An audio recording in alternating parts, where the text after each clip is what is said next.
So Sammy, can you talk about some of the requirements you had to meet to refinance your student loans? Yeah, I mean, some of the requirements were that definitely needed to reach a certain amount of income, or else they won't refinance with you, or they'll tell you to wait because they need proof that you're making a good income in order to refinance with them. And then, I mean, there's a variety of things too. You might need a cosigner. They look at all your money, your debts, and potential income and all that stuff, and then they make a decision. The application process, you can go to SoFi, Laurel Road. There's plenty of people out there that you can refinance with, and I would encourage you to do all the applications possible to see which one has the best rates.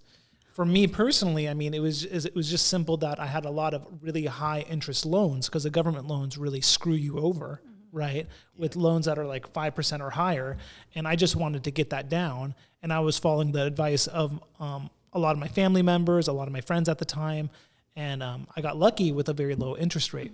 And then with that low interest rate right now, I'm just paying the minimum because 2.95% really isn't much.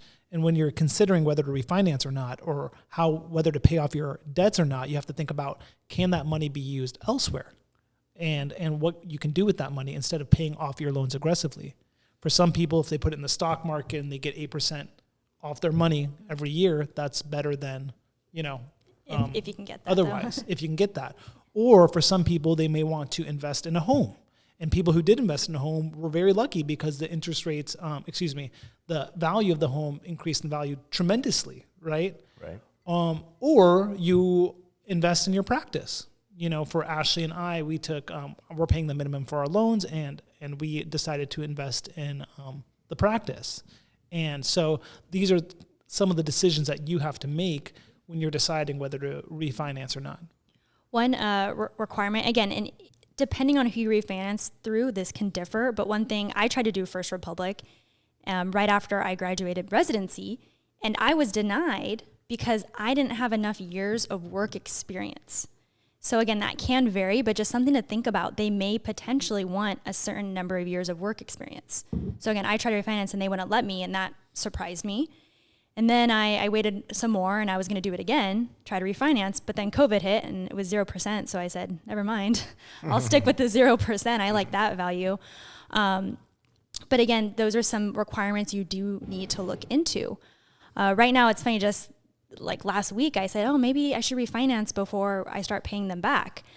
But again, the rates it depends on where you go and how many years you want to pay it off in. So if you're going to pick a 5-year, like I'm going to pay off all my loans in 5 years, you might be able to get a good rate, but then you're going to have probably a really high payment each month.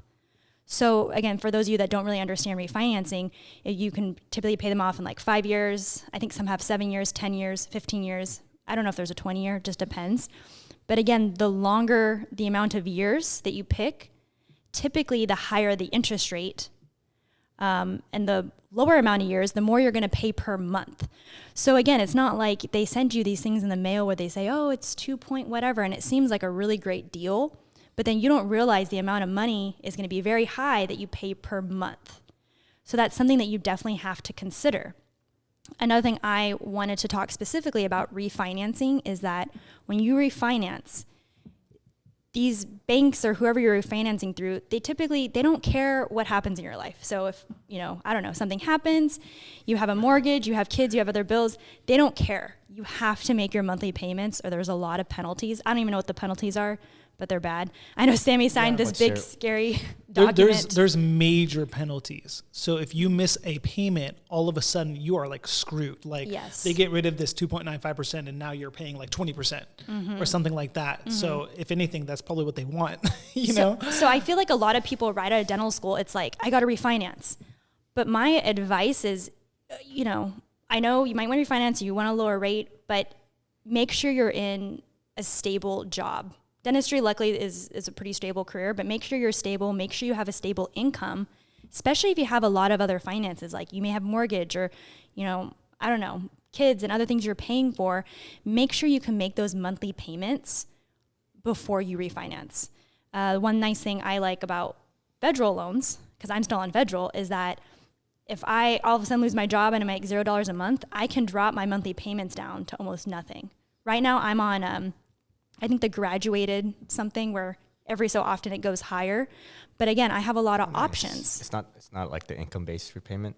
I'm on, I think it's like graduated income based. See, it's been so, I forgot what it's called, but I think it's income based and then it slowly gets higher over time. I think that's Like what I'm on. IBR, no? Income-based repayment? Something like that, where it slowly gets higher over time. You said you're on income based? Yeah. So So it's based off your income. So correct me if I'm wrong, Daryl, if for whatever reason you take a big pay cut, your payments then go down lower, right? right. So the tricky thing with the income-based repayment is you got to make sure that it covers enough for the interest that they have on your loans too. So that's another thing. So if you're not making a lot, right, and then the payments are not covering, so the income base is pretty much off your income, but it's not going to tell you, hey, you actually need to be paying this amount versus what they tell you. You have to match it yourself. Do the math yourself pretty much, because they're going to screw you over. It's like, oh, they can pay what, $800 a month, but they need like $1,000 a month to cover the interest. So in the end of it, you're still accruing money. So that's That's a good point. I didn't even think about that. Yeah. So that's how they could get you. Yeah. So again, just something to think about before refinancing. Those are kind of the pros and cons. To be honest, Daryl, we were talking about this before we started the show. I might just stay on federal, to be honest. When I first graduated, I did have some Grad Plus loans. If you guys don't know what those are, that's good. You don't want to know what they are. But those are kind of like the Kahuna loans. Are like 6 to 8%, I think. Yeah. So I did have gnarly. some Grad Plus loans. If you do have those, my advice is pay those off as soon as possible. If you're not ready to refinance, or maybe you don't have enough work experience, pay those off. You better be eating top ramen every night and paying off that Grad Plus loan. That's personally what I did. I paid that off as quickly as I could. Now I think my highest interest is like 5%. It kind of varies. I have some varying ones. I think the highest is 5, maybe a little over 5, which is still pretty high. But again, something you think about, I could refinance, but you have to see, is it worth it to refinance for just 1.5% when I lose all my options? So that's kind of what you have to weigh. Derek, can you talk about why you're still on federal? Same reasons, or? Yeah. 2 years for COVID. So obviously my schedule lightened up, especially with an acquisition of an office. So I haven't been paying myself for the first 2-3 years. So you like the options with federal, or you like the income based? Yeah. So that's the thing is, like, it's going to be based off what I made. Mm-hmm. So if I didn't make a lot, okay. But at the same time, I have been doing the math to make sure that I can at least pay off what's the interest. So that's what I just learned recently. But yeah, it can get pretty tricky because your loan payments can add up and you won't even know.